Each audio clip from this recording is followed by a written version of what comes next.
Buenos días a todos. Santander si puede. Me vais a permitir un minuto explicar también el origen de este proyecto político que se empieza a gestar realmente en el círculo de Podemos Santander como una propuesta, ¿no?, pues, de proyecto político municipalista cuando esta cuestión no estaba en debate dentro de la propia formación y se pensaba que sí se iba a presentar candidaturas. Finalmente la desarrolló la Asamblea Ciudadana y el secretario general de Podemos Santander en aquel momento y un grupo de personas la pusimos en marcha. La idea era crear un partido o un movimiento o asamblea de electores, etcétera, que no solamente representase a Podemos, sino que también contase con movimientos sociales, plataformas, etcétera, y se abrió a esa posibilidad. De hecho, hay gente que participa que no está en Podemos y que son vecinos de Santander, etcétera, ¿no? Es un proyecto político que nació con muchos problemas, algunos se han mencionado aquí. Por las circunstancias que ya se han comentado, pues algunos compañeros fueron purgados en su momento. Estábamos en un proceso interno de primarias en Podemos Cantabria y supuestamente era porque se creaba un partido instrumental de ámbito autonómico. Ha habido otros casos en el territorio español. Barcelona en Comú no solamente era de ámbito municipal, era autonómico, es más, era estatal.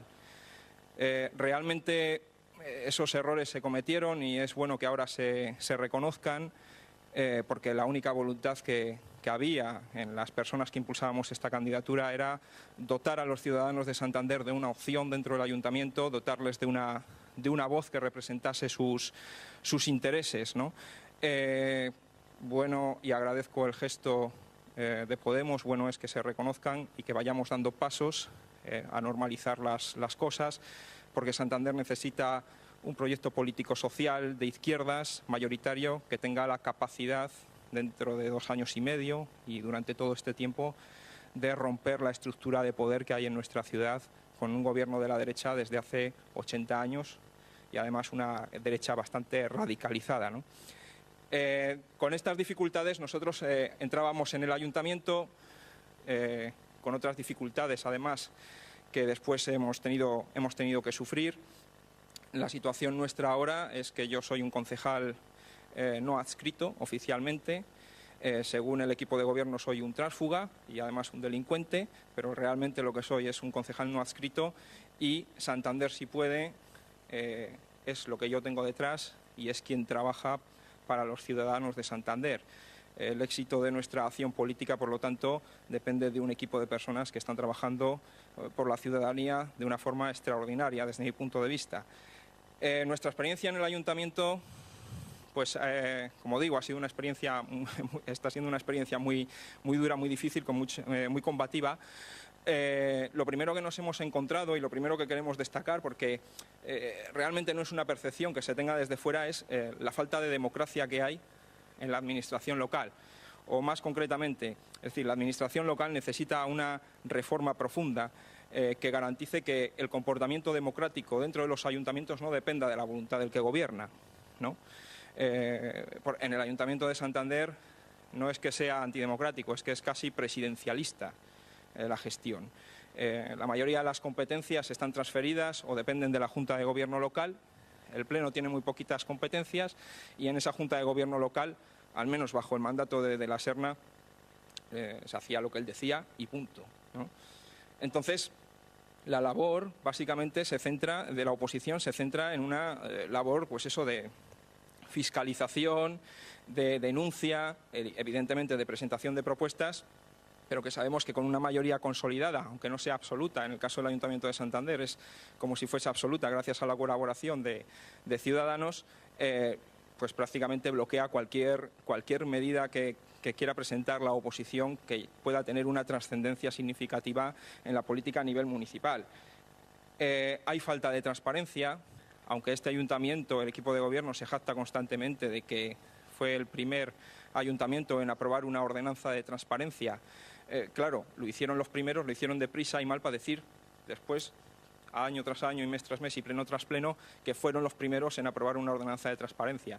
Pero la verdad es que está bastante limitada y hay bastante opacidad, y bastante opacidad incluso en la gestión interna, ¿no?, de la documentación, en la presentación de la documentación o en la accesibilidad a la documentación de los grupos municipales.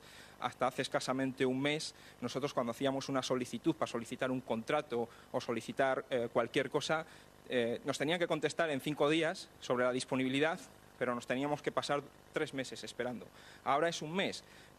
Ahora es un mes porque se modificó, pero realmente la realidad es que, por ejemplo, nosotros hemos pedido información hace 6, 7 meses y no se nos ha dado. Y la opción es denunciarlo. La denuncia pues implica también tener una serie de recursos, etcétera, y implica que ya te dilatas. Entonces, cuando ya te dan la documentación, pues ya no la necesitas, ya la has obtenido por otro cauce y ya está. Y eso es a lo que juegan, ¿no? Entonces, claro, a pesar de todas estas y muchas otras circunstancias, nosotros hemos seguido trabajando y hemos ido ganando protagonismo. Nosotros entrábamos en el ayuntamiento con la idea de no ser testimoniales, de ser decisivos, y queríamos liderar la oposición. Y en un periodo preelectoral lo que queríamos era liderar la oposición, y nos referíamos a representatividad, incluso en número, ¿no?, de concejales. Pero ahora, ya teniendo uno, empezamos con 2, pero soy uno, lógicamente, lo que hacemos es liderar la oposición en cuanto a actividad política, en cuanto a propuestas y en cuanto al calado de las mismas. Como he dicho, os puedo decir pues muchas propuestas que hemos presentado. Hemos presentado en solitario más de una treintena, casi creo que son 33 iniciativas, y en conjunto con otras formaciones pues unas casi 30 también. Nosotros sabemos que no nos las van a aprobar. De hecho, nos han aprobado solamente 4, una recientemente en el último pleno, y de esas 4 no han ejecutado ninguna. Es un incumplimiento de un acuerdo plenario que son ilegalidades, pero que efectivamente hay que volver a ir a los tribunales, etcétera, y ellos juegan con esa limitación, por ejemplo, en cuanto a recursos que tenemos nosotros, que nos va a costar dar ese paso, pero que le vamos a dar, ya se lo hemos dicho, que estén tranquilitos, que nosotros vamos, cuando podamos, a acudir a los tribunales a intentar que se cumplan los acuerdos plenarios en el Ayuntamiento de Santander. El problema es que lo que tienes que tener, fuera parte de iniciativa política, un buen trabajo institucional, es una buena estrategia de comunicación. No solamente a nivel de medios, que aquí sí hay medios que reproducen toda la pluralidad política que hay en el Ayuntamiento, sino, obviamente, teniendo contacto con la ciudadanía. Y nosotros sí que nos hemos preocupado desde el primer momento de estar no con un pie en el Ayuntamiento y otro en la calle. Realmente lo que tenemos son los 2 pies en la calle, porque como me han echado del ayuntamiento, ya no tengo despacho ni tengo nada, pues estoy en la calle, que tampoco la abandonamos nunca, y ahí sí mantenemos el contacto con las plataformas, las asociaciones de vecinos y cualquier ciudadano que quiera recurrir a nosotros. No tenemos ningún problema. Luego constatas que el hecho de que no haya habido oposición en este ayuntamiento durante tantos años se explica en la lejanía y en lo poco proclives que son los partidos tradicionales a ir a asambleas, etcétera. Claro, es un desgaste y un esfuerzo, pero es lo que hay que hacer. Y así podemos defender propuestas pues como mociones para regular el tema de las viviendas vacías y ponerlas a disposición de la ciudadanía en una bolsa de alquiler social, mociones de transparencia interna y agilidad en la gestión en el ayuntamiento, mociones en materia de urbanismo contra los planes que se tienen previstos en Varadero, mociones que hemos presentado. Hemos hecho cosas con verdadera trascendencia, lo que pasa que a veces ese trabajo pues no se percibe tanto, ¿no? Hemos presentado mociones, y esta se aprobó, y están incumpliendo, para elaborar un protocolo de actuación en caso de desahucios en Santander, planteada además, nosotros teníamos el protocolo, lo que decíamos era que se hiciese. De activar este protocolo, obviamente no se dejaría de desahuciar, pero sí se garantizaría que nadie se quedase sin techo, sin casa. No lo aprueban, no lo llevan a cabo, pues supuestamente porque lo proponemos nosotros y además porque no reconocen una realidad más que evidente, ¿no? Aquí, por ejemplo, en el tema de urbanismo, cuando el tema del pilón ha llegado al Parlamento, venía de una comisión, la propuesta del Partido Popular, de una comisión sobre el pilón que se creó en el Ayuntamiento de Santander, como respuesta a una propuesta de moción impulsada desde la oposición para la paralización del expediente de actuación en el pilón. Esa propuesta la movimos nosotros, esa propuesta se la hicimos nosotros a los grupos de oposición y se presentó en conjunto. Entonces, hemos estado detrás de este tipo de acciones y muchas otras propuestas de carácter mayoritariamente social, obviamente, y también propuestas en materia de empleo a nivel municipal. Hemos cambiado la forma de actuar en los plenos. Hemos estado detrás nosotros de actos o de acciones, por ejemplo, el abandono de los plenos cuando se debatió sobre el reparto de los recursos económicos, que bueno, por lo menos los grupos de oposición se movieron por algo, se movieron por la pasta que les quitaban, pero al menos tuvieron, después de 30 años de actitud pusilánime, tuvieron una actitud reivindicativa.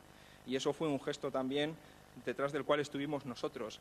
O la denuncia de la nefasta gestión de la Sociedad de Vivienda y Suelo con una inmensa mayoría de promociones de viviendas de protección oficial, las construidas en Santander, con defectos de construcción, que llevan algunos propietarios reclamando su reparación durante 7 años y que no se les había hecho caso hasta ahora. Se les sigue sin hacer caso, pero bueno, al menos, por ejemplo, ese tema se ha puesto en conocimiento público y en debate. En el tema de la gestión económica del ayuntamiento, ¿qué podemos decir? El Ayuntamiento de Santander funciona de una manera absolutamente caótica, por ese funcionamiento antidemocrático y por ese funcionamiento casi presidencialista, ¿no? Tenemos muchos ejemplos de ello. Hemos visto cómo los técnicos municipales, me acuerdo que hace poco asistí a una charla de Jesús Molinero, donde hablaba de urbanismo, hablaba de los arquitectos municipales y hizo una definición que a mí me gustó mucho, porque les llamaba sastres, ¿no? El equipo de gobierno siempre dice que los técnicos municipales nos mandan a hacer esto, los técnicos municipales nos mandan a hacer lo otro, pero en realidad es verdad. Los técnicos municipales son sastres, incluso en cuestiones técnicas, ¿no? Obedecen a una voluntad política y a veces tienen opiniones que a nosotros nos asombran, supuestamente respaldadas por unos conocimientos técnicos, que lo único que hacen es sucumbir a la voluntad política de quien les manda. También en la gestión económica. Y un ejemplo claro es cuando nosotros en 2015 debatimos los presupuestos del año 2016 y empezamos a proponer enmiendas a las partidas destinadas a la amortización de la deuda municipal, los créditos que se tienen con los bancos. Queríamos quitar partidas de ahí, queríamos renegociar la deuda y destinar esas partidas a gasto social, y se nos dice que eso es ilegal. Así, nos lo dice la concejala de Economía y Hacienda, pero es que después va el técnico municipal y el interventor y nos dicen que efectivamente eso es ilegal. Y nosotros nos tiramos 4 horas discutiendo en la Comisión de Economía, ellos diciendo que eso es ilegal y nosotros diciendo que no, y al final nos vencieron en esa ocasión por agotamiento, ¿no? Decidimos hacer las enmiendas en otros sitios, quitar esas partidas económicas de otras partidas y dejar el tema de los créditos por ese momento sin tocar. Posteriormente, unos meses después, nos encontramos con una nota del Ministerio de Hacienda diciendo que se podía hacer para los presupuestos del ejercicio 2016, y después, escarbando, nos hemos encontrado con notas del Ministerio de Hacienda también de 2014 y también de 2013 diciendo pues que eso es perfectamente legal y perfectamente factible, con lo cual, si pagamos 20 millones de euros en amortización de deuda en el Ayuntamiento de Santander y no lo podemos destinar a otro tipo de gastos mucho más urgentes, gastos sociales o planes de empleo o urbanismo mucho más racional, por así decirlo, y encarado a las necesidades de los vecinos, es porque hay una falta absoluta de voluntad política y una falta absoluta de democracia. Nos encontramos con presupuestos que se hacen pero luego no se cumplen, ¿no? Por ejemplo, en el capítulo de inversiones, año tras año nos encontramos con un presupuesto alrededor de 25 millones de euros. Por ejemplo, en este año 2016 era de 23 millones de euros. A 17 de noviembre solo se habían gastado 3 millones de euros. Solo había concretados 3 millones de euros, con lo cual el 90% del presupuesto en inversiones se había incumplido.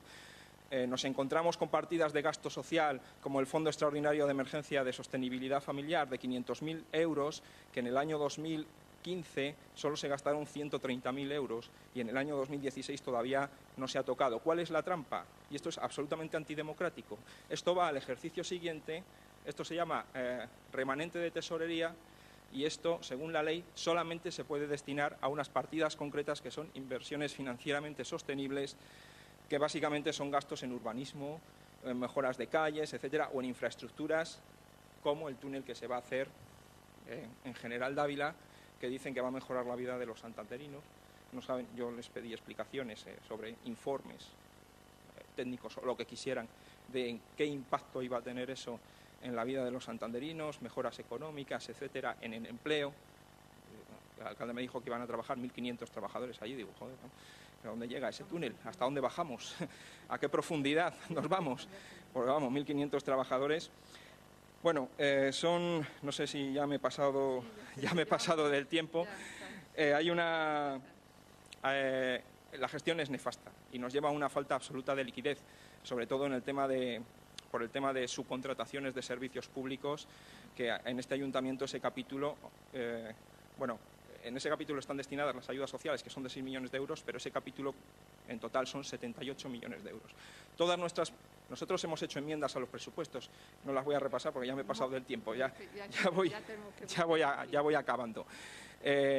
Nosotros, todas nuestras políticas y todas nuestras propuestas van orientadas a reorientar, valga la redundancia, todo ese gasto a políticas sociales, políticas de fomento del empleo y, desde luego, otro modelo urbanístico. Y quiero terminar con un apunte. Ahora se ha anulado el Plan General de Ordenación Urbana. Ha salido una noticia de que el presidente de Cantabria va a salvar o va a hacer cositas para salvar el Plan General de 2012, de alguna manera, al gobierno municipal. No permitamos que esto ocurra, ¿no? Se lleva demasiado tiempo mercadeando con la ciudad de Santander y los ciudadanos de Santander. Nosotros queríamos acceder al ayuntamiento precisamente para paralizar eso y animamos a juntar esfuerzos entre todos para que no se siga mercadeando con los intereses de la ciudadanía de Santander. Hay que luchar contra ese modelo urbanístico y hay que luchar contra cualquiera que lo defienda en cualquiera de sus formas. Muchas gracias. Hola, yo quería hacer dos preguntas a Antonio, más que nada porque pertenezco a Santander y, bueno, pues centrarme un poco más en él. Y una es sobre el maltrato que el ayuntamiento ejerce no solo a los grupos de la oposición, sino también a los ciudadanos. No hay que ver, ayer estuvo aquí Belén Madrazo, nos contó, pero los afectados del Pilón, Senda Costera, Antonio Cabezón. La última plataforma que se creó nos vinieron a pedir ayuda al Círculo, que eran los comerciantes del rastro, que ya no solamente les quitaban algo que tuvieran, sino que les quitaban la posibilidad, o les querían quitar la posibilidad hasta de ganarse el dinero con el que poder comer. O ahí tenemos el caso de Amparo, ¿no? Más maltrato institucional. Y me sorprendió hace poco unas declaraciones de la nueva alcaldesa diciendo que el ayuntamiento estaba muy crispado y que ella quería acabar con esa crispación. Y es para saber qué opinión tienes tú de eso. La otra pregunta casi me la has quitado y es cómo va a afectarnos a los ciudadanos de Santander la sumisión que Revilla ha prestado a la alcaldesa. Gracias. La primera pregunta tú la has contestado en parte. Te comienzo respondiendo a lo que me merece la opinión de la nueva alcaldesa. El primer gesto ya la acaba de tener. Esta semana va a convocar supuestamente a todos los grupos de oposición o a toda la oposición para iniciar una ronda de diálogo, y a mí me ha dejado fuera, porque convoca a los grupos municipales. Claro, yo no soy oposición, porque como no tengo grupo municipal, gracias a ellos, pues según su criterio no soy oposición, a mí no me ha votado nadie, ¿no? Entonces, bueno, pues esa es la oferta de diálogo. El maltrato a los vecinos es una constante en el Ayuntamiento de Santander. A los vecinos reivindicativos, porque luego hay una mayoría silenciosa que al ayuntamiento le viene muy bien, pues porque no hay una conciencia de participación ciudadana y de reivindicación, y también porque no se han articulado nunca los cauces necesarios para llevar a cabo esa participación. A este equipo de gobierno se le llena la boca con la palabra participación, pero es una participación falsa.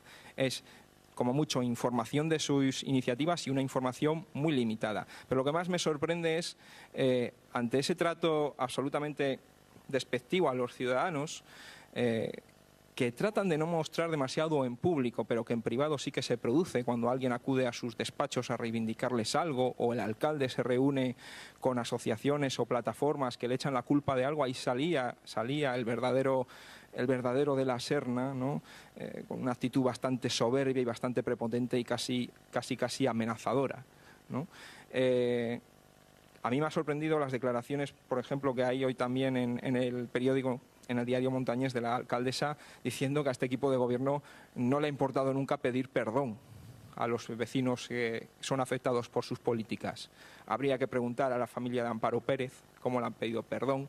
Habría que preguntar a los afectados del edificio de Tetuán, que se llevó una moción para que precisamente pidiesen perdón en el Pleno y se negaron a pedir perdón. Es más, prácticamente les insultaron en la respuesta, una actitud de César Díaz absolutamente lamentable. Había que ver cómo han pedido perdón a los vecinos del Pilón. Ahora se convierten ellos en salvadores. Realmente la propuesta que han llevado el PP al gobierno regional ha sido una propuesta que han llevado desde el ayuntamiento empujados, obligados por la presión de los grupos municipales, los propios vecinos, etcétera, pero yo estaba en esa comisión y yo he visto al concejal de urbanismo acusar a los vecinos de oportunismo y acusarles de demagogia, a gente a la que estaban echando de sus casas, gente de 80 años.